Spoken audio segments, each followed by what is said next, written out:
آبائهم ومنکر فضائلهم وغاصب حقوقهم اجمعین من الانا الى قیام یوم الدین اما بعد فقد قال اللہ تبارک و تعالی فی محکم کتاب المجید والفرقان الحمید وقوله الحق بسم اللہ الرحمن الرحیم لقد خلقنا الانسان فی احسن تقویم.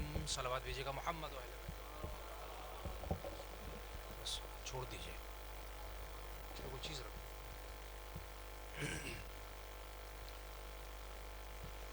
اگر زحمت نہ سمجھے تھوڑا تھوڑا سا آگے تشریف لے آئیے گا.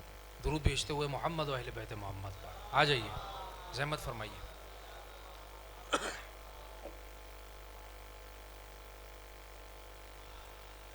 جزاک اللہ.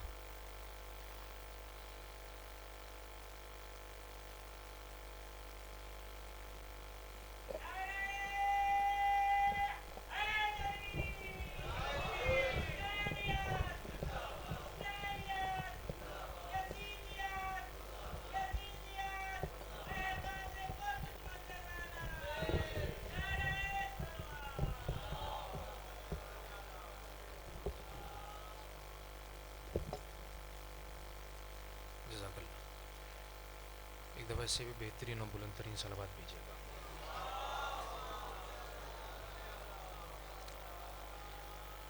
میں نے آپ حضرات کے سامنے قرآن مجید سے سورہ مبارکہ والتین کی 4 آیہ مجیدہ بطور سنامہ منتخب کی ہے. ترتیب تلاوت کے اعتبار سے اگر دیکھا جائے تو یہ کلام مجید کا سورہ نمبر 95 ہے اور مختصر آیت لیکن انسانیت کے لیے ایک بہت بڑا پیغام اور ایک اعزاز ہے. ظاہر ہے کہ زحمت عبادت بہت زیادہ طولانی نہیں ہے, 15 سے 20 منٹ بہت زیادہ زحمت ہے. میری طرف متوجہ رہیے گا اور اگر پیغام پہنچے تو مجھے بول کے بتا دیجیے گا. ترجمہ آپ کے حوالے کر رہا ہوں. اللہ فرمانے لقد خلقنا الانسان فی احسن تقویم, بے شک ہم نے انسان کو احسن تقویم کی منزلوں پہ خلق کیا ہے. اب ظاہر ہے کہ میرے پاس اتنا وقت نہیں کہ میں وضاحت میں جاؤں, لیکن مختصر اتنا سن لیجئے کہ احسن تقویم جو مخلوقات میں سب سے بلند درجہ ہے اسے کہتے ہیں. یعنی تمام مخلوقات میں جو سب سے اونچا درجہ, سب سے بلند درجہ, وہ ہے احسن تقویم. ہم نے انسان کو بلند ترین درجے پہ رکھا ہے. ہم نے انسان کو بلندی پہ رکھا. ایک شخص مولا متقیان علی ابن ابی طالب علیہ افضل الصلاۃ والسلام کی خدمت میں آیا. اب جو حدیث میں آپ کے سامنے پیش کرنے جا رہا ہوں اسے ذہنوں میں رکھیے گا, چونکہ نتیجہ یہی حدیث دے گی. یعنی گفتگو کے آخر میں, اور مجھے نتیجے میں صرف ایک جملہ آپ کے حوالے کرنا ہے. اس ایک جملے کے لیے یہ ساری زحمت میں آپ کو دوں گا, لہٰذا اسے محفوظ کیجیے گا. کسی نے آ کے مولا متقیان سے پوچھا, علی یہ بتائیے انسان افضل یا فرشتے افضل ہے؟ توجہات ہیں سامعین کے, انسان افضل یا فرشتے افضل ہیں؟ مولا متقیان نے فرمایا دیکھو 3 مخلوقات ہیں. ان اللہ رکبا فی الملائکۃ عقلا بلا شہوت, کہ پہلے فرشتے ہیں جن میں اللہ نے صرف عقل رکھی, خواہش نہیں رکھی. توجہ فرمائیے گا اور محفوظ کیجیے گا اسے. پہلے فرشتے ہیں جن میں اللہ نے صرف عقل رکھی, خواہش نہیں ہے. اسے محفوظ کیجئے, فرشتوں کے پاس صرف عقل ہے, خواہش کا. دوسرے ہیں جانور, ان اللہ رکب فی البہائمۃ شہوۃ بلا عقل, دوسرے ہیں جانور, اور جانوروں میں اللہ نے صرف خواہش کو رکھا, عقل نہیں ہے. توجہ فرمائیے, جانوروں کے پاس صرف خواہش ہے, عقل نہیں ہے. پھر مولا فرماتے ہیں تیسرے ہیں انسان, ان اللہ رکبا فی بنی آدم کلتہما, کہ اللہ نے انسانوں میں یہ دونوں چیزیں رکھ دی ہیں. ذرا سا بلند ہو کے سنیے گا. اللہ نے انسانوں میں ان دونوں چیزوں کو رکھ دیا. انسان کو عقل بھی دی ہے. سمجھیے ذرا حسن تقویم کسے کہتے ہیں. انسان کو عقل بھی دی ہے, انسان کو خواہش بھی دی ہے. اب مولا نے پلٹ کے اس سے سوال کیا, تم پوچھ رہے تھے نا انسان افضل یا فرشتے افضل ہیں. مولا نے پلٹ کے سوال کیا, اب تم بتاؤ کیا بننا چاہتے ہو. ذرا سا بلند ہو جائیے. مولا نے پوچھا بتاؤ کیا بننا چاہتے ہو, فرشتوں سے افضل بننا چاہتے ہو یا حیوان سے بدتر بننا چاہتے ہو. مولا ذرا وضاحت فرمائیے. سلامت رہیے. مولا ذرا وضاحت فرمائیے یہ کیسے ہوگا. علی نے فرمایا من غلب عقلہ الشہوتا, فرمایا جو شخص اپنی خواہشات نفسانی پہ عقل کے فیصلے کو غلبہ دے, فرمایا وہ فرشتہ نہیں ہوگا, فرشتے سے افضل بن جائے گا. محفوظ کیجئے گا ایک ایک جملہ. فرشتہ نہیں ہوگا, فرشتے سے افضل ہو جائے گا. اور پھر اسی طریقے سے مولا نے فرمایا وَمَنْ غَلَّبَ عَقْلَهُ الشَّهْوَةَ, الٹا کر دیجئے. فرمایا اب جو شخص اپنی عقل پر اپنی خواہش کو غلبہ دے, اگلا جملہ تو آپ بھی جوڑ سکتے ہیں, وہ جانور نہیں بنے گا, جانور سے بدتر بن جائے گا. فرمایا تم کیا بننا چاہتے ہو, فرشتوں سے افضل یا حیوان سے بدتر, جانوروں سے بدتر بننا چاہتے ہو. توجہ فرمائیے گا. مولا متقیان نے اس حدیث کے ذریعے کلیہ دیا ہے. کچھ یاد رکھیں نہ یاد رکھیں, اس کلیے کو یاد رکھیے گا. مولا نے بتا دیا جو عقل کی مانے وہ فرشتوں سے افضل, جو عقل کی مانے وہ فرشتوں سے افضل, جو خواہش کے پیچھے جائے وہ حیوان سے بدتر ہے. اب ایک جملہ کہہ رہا ہوں, آپ کی مرضی جیسے چاہے سنیے. ہم نے غدیر کو مانا ہے, اگر ہم نے علی کو مولا مانا ہے, اگر ہم نے علی کی بلا فصل خلافت کو مانا ہے تو خواہش سے نہیں مانا, عقل کے فیصلے سے مانا ہے. یہ میں نے کیا کہہ دیا ہے. یا علی یا علی یا علی. یہ کوئی خطیبانہ جملہ نہیں تھا, کوئی یہ سمجھے شاید میں خطابت کر رہا ہوں. یہ کوئی خطیبانہ جملہ نہیں ہے. ارے اگر ہم نے غدیر مانی ہے, اگر ہم نے علی کی بلا فصل خلافت کو مانا ہے, اگر ہم نے علی کو مولا مانا, میں نے کہا خواہش سے نہیں مانا ہے, ہم نے عقل کے فیصلے سے مانا ہے. ارے جب ہم نے قرآن کی آیتیں پڑھنا شروع کی, کہیں اللہ کہہ رہا انی جاعل فی الارض خلیفہ, آدم کو خلیفہ ہم نے بنایا, تو کہیں ہم نے قرآن کی آیت سنی, اللہ فرما رہا انی جاعلک للناس اماما, ابراہیم کو امام ہم نے بنایا. تو کہیں اللہ فرما رہا یا داؤد ان نجعل لک خلیفۃ فی الارض, داؤد تمہیں بھی خلافت ہم نے عطا کی ہے. تو کہیں اللہ فرما رہا وعد اللہ الذین آمنوا منکم, یہ اللہ کا وعدہ ہے, وہ صاحبان ایمان کو خود خلافت عطا کرتا ہے. تو کہیں اللہ فرما رہا ہے ان علینا للہدی, ہادی بنانا ہمارا کام ہے. ارے جب ہم نے قرآن کی اتنی آیتیں دیکھی تو ہمارا دل نہیں عقل ماننے پہ مجبور ہو گئی کہ اب جو بھی محمد کا نائب ہوگا اسے اللہ بنائے گا, اجماع نہیں بنائے گا. اللہ اکبر. توجہ فرما رہے کہ نہیں. اسی لیے میں نے کہا کہ اگر ہم نے علی کی بلا فصل خلافت کو مانا ہے تو خواہش سے نہیں مانا ہے, عقل کے فیصلے سے مانا ہے. اس کا مطلب فیصلہ ہو گیا, اس کا مطلب فیصلہ ہو گیا کہ غدیر ہے عقل کا فیصلہ. کیوں؟ کیونکہ غدیر میں جو کچھ ہو رہا ہے وہ خواہش سے نہیں ہو رہا, اللہ کے حکم سے ہو رہا ہے. بھئی آیت تو سب کے ذہنوں میں ہے نا, بلغ ما انزل الیک من ربک, اے نبی پہنچا دو وہ جو تمہاری خواہش ہے. ذرا سا بیدار ہو کے سنیے. اے نبی پہنچا دو وہ جو تمہاری خواہش ہے, یا جملہ بدل دوں, اے نبی پہنچا دو وہ جو سلمان چاہتا ہے, پہنچا دو وہ جو ابو ذر چاہتا ہے. نہیں, آواز آئی پہنچا دو وہ جو تمہارے رب کی طرف سے آیا ہے. اسی لیے میں نے کہا بھائی, اسی لیے میں نے کہا کہ غدیر میں جو کچھ ہو رہا ہے وہ اللہ کے حکم سے ہو رہا ہے. اسی لیے میں نے کہا غدیر ہے عقل کا فیصلہ. محفوظ کر لیجئے جملہ, غدیر ہے عقل کا فیصلہ. اچھا یہ ہے خواہش والے, یہ ہے خواہش والے. اب سنیے ایک اور آیت جس سے ہمیں اندازہ ہوگا کہ ان کے مقابلے میں کون ہے. دیکھیے مولا کی حدیث ذہنوں میں رکھیے گا, جو عقل کی مانے فرشتوں سے افضل, جو خواہش کے پیچھے جائے حیوان سے بدتر ہے. پس میں گفتگو کو تمام کر رہا ہوں, خواہش والے سمجھ لیجئے اور میری زحمت اور میری محنت سوارت ہو جائے گی, آپ کی زحمتیں تمام ہو جائیں گی. سورہ محمد کی 16ویں آیت ہے, اللہ فرماتا ہے وَمِنْهُمْ مَنْ يَسْتَمِعُ إِلَيْكَ, اے محمد تمہاری بزم میں کچھ ایسے بھی ہیں یستمع الیک, جو تجھے سنتے ہیں, سنتے ہیں. حتی اذا خرجوا, لیکن جب تمہاری بزم سے اٹھ کے باہر جاتے ہیں, قالوا للذین اوتوا العلم ماذا قال آنفا, تو باہر جا کے علم والوں سے پوچھتے ہیں نبی ابھی کیا فرما رہے تھے. میں نے کچھ کہہ دیا ہے؟ قرآن کی آیت روایت نہیں ہے. اے نبی تمہاری بزم میں کچھ ایسے بھی ہیں جو تمہیں سنتے ہیں.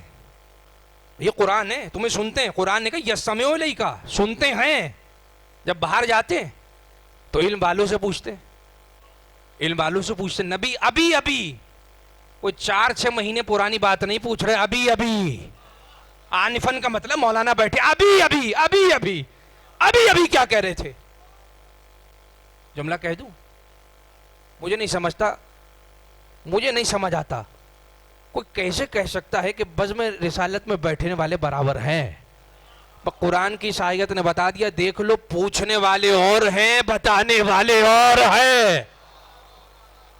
یہ علم والوں سے پوچھتے ہیں کہ نبی ابھی کیا کہہ رہے تھے, ابھی کیا کہہ رہے تھے. اچھا قرآن کی آیت ہے, قرآن کہہ رہے سنتے ہیں, اس کے باوجود پوچھ رہے ہیں نبی کیا کہتے ہیں. میرا خیال ہے بات مشکل ہو گئی. میں آپ کو ایک مثال دوں گا, زحمتیں تمام ہو گئی.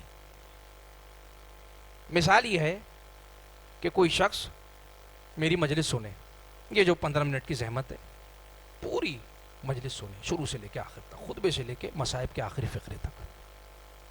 اور باہر جانے کے بعد آپ میں سے کسی محترم سامنے سے کہے کہ یہ ممبر پہ مولوی کیا باتیں کر رہا تھا, اس سے زیادہ میں آسان نہیں کر سکتا ہوں. پوری مجلس سنے اور کہ مولوی کیا کہہ رہا تھا, آپ پلٹ کے کہیں گے تم بھی تو بیٹھے تھے. میں نے جملہ کہہ دیا, تم بھی تو سن رہے تھے. کہ تم مولوی کی باتوں پہ توجہ نہیں کر رہے تھے. جی عزیزو مجھے کہنے دیجئے, اس دور میں کچھ ایسے بھی تھے جو محمد پر توجہ نہیں کرتے تھے. جملہ کہہ رہا ہوں, اگر آج کے بعد آپ سے کوئی یہ کہے نا کہ بھئی تمہارے ممبروں سے صرف علی کا ذکر کیوں ہوتا ہے, صرف علی کے فضائل کیوں سنائے جاتے ہیں, ارے تمہارے ممبروں سے صرف علی کیوں ہوتا ہے, تم کسی اور شخصیت کا ذکر کیوں نہیں کرتے, اسی آیت کو دلیل بنا کے کہہ دیجئے ہم ان پہ توجہ نہیں کرتے جو نبی پہ توجہ نہیں کرتے. اللہ اکبر. یا علی سلامت رہی, آباد و شاد رہی. بس نتیجہ آپ کے حوالے ہو رہا ہے. اللہ فرماتا ہے اولئک کتب اللہ علی قلوبہم, یہ وہی لوگ ہیں جن کے دلوں پہ ہم نے سلامت رہی ہے مہرے لگا دی ہے. میں کہوں پالنے والے تو کوئی کام بغیر وجہ نہیں کرتا, اگر تو نے مہرے لگائی ہیں تو اس کی کوئی وجہ ہوگی. ان کی کوئی خیانت ہے جس کی وجہ سے تو نے ان کے دلوں پہ, اگر تو بے وجہ مہر لگائے تو عادل نہیں رہتا, اگر تو نے مہر لگائی ہے کوئی وجہ ہے, اللہ نے آواز دی, نتیجہ آپ کے حوالے ہو رہا ہے. وَاتَّبَعُوا هَوَاءَهُمْ, یہی تو وہ ہیں جو اپنی خواہشوں کے پیچھے بھاگ رہے ہیں. اللہ اکبر. میں نے نتیجہ آپ کے حوالے کر دیا. یہی وہ لوگ ہیں جو اپنی خواہشوں کے پیچھے بھاگ رہے ہیں. یہ ہے آیت. اب سن لیجئے ایک روایت, نتیجہ آپ کے حوالے. بھئی آیت نے بتا دیا خواہش والے کون ہیں, اب سنیے روایت. اور یہ روایت طرفین کی کتابوں میں شیعہ سنی تمام محدثین نے لکھی کہ ابن عباس نے ایک شخصیت سے سوال کیا, کہنے لگے یہ بتائیے جب آپ غدیر میں موجود تھے, جب آپ نے علی کو نبی کے ہاتھوں پہ بلند دیکھا, جب آپ نے من کنت مولا سنا, اس کے باوجود بھی آپ نے علی کو علی کے حق سے کیوں محروم کیا؟ تو وہ شخصیت کہنے لگی دیکھو ابن عباس, میں نے کچھ نہیں کیا؟ یہ عرب والوں کی خواہش تھی کہ نبوت اور امامت ایک گھر میں جمع نہ ہو. میں نے جملہ کہہ دیا، آپ نے بڑی آسانی سے سن لیا. عرب والوں کی خواہش تھی علی امام نہ بنے، اور علی نے کہہ دیا جو خواہش کے پیچھے جائے وہ حیوان سے بدتر ہے. اور اگلا جملہ بھی سن لیجئے، جو خواہش کے پیچھے جائے وہ حیوان سے بدتر، جو غدیر کو مانے وہ ملائکہ سے افضل. ختم ہو گئی بات. جو غدیر کو مانے وہ فرشتوں سے افضل ہے. یاد رکھیے گا، کربلا میں حسین نے خواہش کی پیروی نہیں کی تھی، حکم خدا کے آگے تسلیم کیا تھا. کیونکہ حکم خدا کے آگے سر تسلیم خم کرنا ہی عقل کا فیصلہ ہے. عقل کا فیصلہ ہے. حسین نے سر تسلیم خم کر کے بتا دیا کہ میں عقل کے فیصلے پہ عمل کر رہا ہوں. عقل کا تقاضا ہے کہ خود کو مصطفیٰ کے دین پہ قربان کر دیا جائے. امام حسین نے، میرے عزیزوں، اس منزل پہ بے شمار قربانیاں دی ہیں. مجھے یہ بتانے کی ضرورت نہیں ہے. قدم قدم پہ حسین نے قربانیوں کا سامنا کیا، آزمائشوں کا سامنا کیا. اور یہ میں نہیں کہہ رہا، میرا کہنا اور بات ہے. یہ تو وہ حقیقت ہے کہ جسے دشمن نے تسلیم کیا ہے. حمید ابن مسلم کا نام سب نے سنا ہے نا، یزید کے لشکر کا پرچہ نویز ہے. وہ کہتے ہیں ما رأیت قط اربت جاشم من الحسین. وہ کہتے ہیں خدا کی قسم میں نے حسین سے زیادہ صبر والا نہیں دیکھا ہے. میرا کہنا اور بات ہے. دشمن کے لشکر کا نامہ نگار کہہ رہے کہ حسین سے زیادہ صابر نہیں دیکھا. وہ کہتے ہیں میں حیران تھا کوئی اتنے لاشیں اٹھا کے بھی صبر کیسے کر سکتا. کہتے ہیں میں حیران تھا حسین کا صبر دیکھ کر.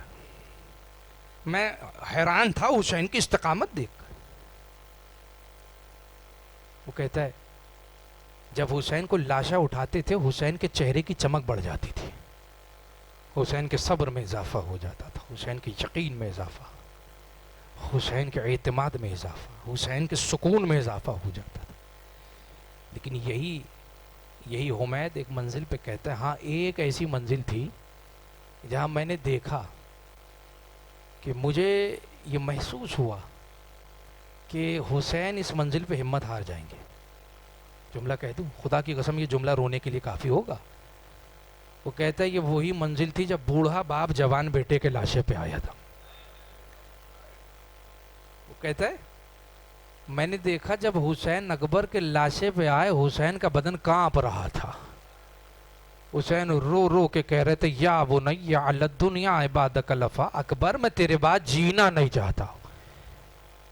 میں سمجھانا فقط اتنا چاہتا ہوں حسین نے بڑی بڑی قربانیاں دی. اکبر جیسے جوان کی قربانی حسین نے دی. سمجھیے حسین کا صبر، باوجود اس کے حسین کا صبر جوان ہے. عباس جیسے بھائی کو حسین نے قربان کر دیا مگر اللہ حسین کا صبر جوان ہے. اونو محمد جیسے جوان قربان کر دیے حسین کا صبر جوان ہے.